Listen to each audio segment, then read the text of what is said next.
इससे पहले प्रयोग किए जाते हैं, नाउन से पहले प्रयोग किए जाते हैं। अच्छा बेटा ये देखो, there are 6 type of determiners. हम लोग हमेशा किसमें पढ़ते थे? हमेशा आर्टिकल के बारे में पढ़ते थे, लेकिन वास्तव में अगर हम डिटरमाइनर्स के बारे में जाने तो ये कितने प्रकार के होते हैं बेटा?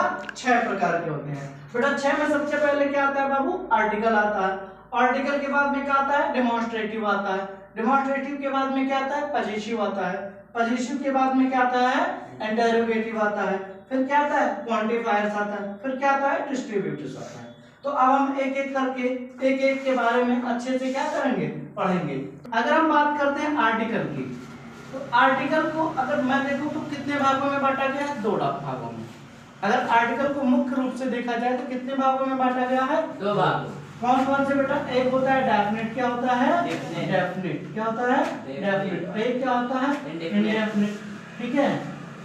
अब डेफिनिट आर्टिकल्स की अगर हम बात करते हैं, अगर हम डेफिनिट आर्टिकल्स की बात करते हैं तो डेफिनिट का शाब्दिक अर्थ क्या होता है? निश्चित। क्या होता है? निश्चित। अगर हम बात करें इंडेफिनिट का मतलब क्या होता है? अनिश्चित। क्या होता है?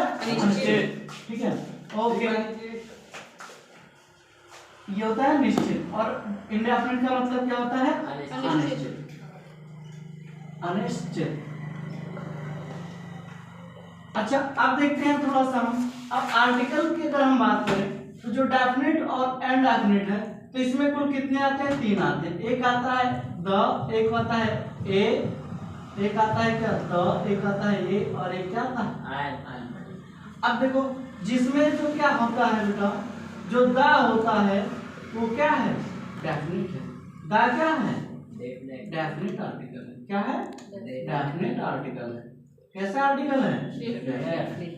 और ये क्या है? ए एंड एन अनिश्चित।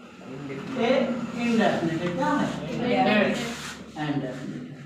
अच्छा बच्चे, अब अगर आप लोग ध्यान से, डेफिनिट का मतलब निश्चित था, यानी जब किसी व्यक्ति या वस्तु के बारे में हमें निश्चित ज्ञान हो या पूर्ण ज्ञान हो, या जहाँ पे निश्चितता का भाव होता है वहां पे हम किसका प्रयोग करते हैं? डेफिनिट आर्टिकल का प्रयोग करते हैं। किसका प्रयोग करते हैं? डेफिनिट आर्टिकल का प्रयोग करते हैं। और जब उसकी निश्चितता नहीं होती है तो हम किसका प्रयोग करते हैं? ये है इंडेफिनिट, यानी ये और एंड का। अब आप लोग सभी लोग हेडिंग डालिए डेफिनिट आर्टिकल्स। हेडिंग डालिए definite article. Definite article bracket में लिख लीजिएगा द। स्टार्ट कीजिए। व्हेन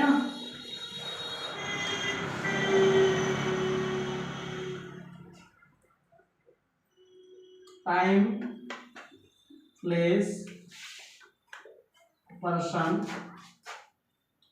और एनी आर्टिकल इज डेफिनिट और डेफिनिट पोजीशन। अर्थात जब किसी समय की, व्यक्ति की, या क्या है किसी वस्तु की क्या हो? निश्चितता हो, तो वहां पे किसका प्रयोग करते हैं? दा का प्रयोग करते हैं। जैसे हम क्या बोलेंगे, जैसे मैं बोलूं तो पेन के लिए हम किसका प्रयोग करते हैं? आ का प्रयोग करते हैं, this is a pen. But हम दा का प्रयोग वो करेंगे कि this is the pen which is stolen by Shyam. ये वही पेन है जो श्याम के द्वारा चुरा ली गई है। तो ये पेन की निश्चितता हो गई। पेन तो बहुत सारी हैं, लेकिन जो ये पेन है ये क्या है? एक निश्चित है। तो जब निश्चितता होती है तो वहां पे किसका प्रयोग किया जाता है? दा का प्रयोग किया जाता है ना? जैसे there are so many boys in the class but he is the guy who got first marks in his class। तो अब सभी बच्चे हैं तो सभी बच्चों के लिए नहीं, लेकिन अब उन बच्चों में हमने किसी पार्टिकुलर एक की बात की है, ये क्या है? वो निश्चित है। तो उससे पहले हमने किसका प्रयोग किया है? दा का प्रयोग किया है। ठीक है बच्चे, अब हम इसके बाद में इसके एग्जाम्पल की चर्चा करेंगे थोड़ी देर में, है ना?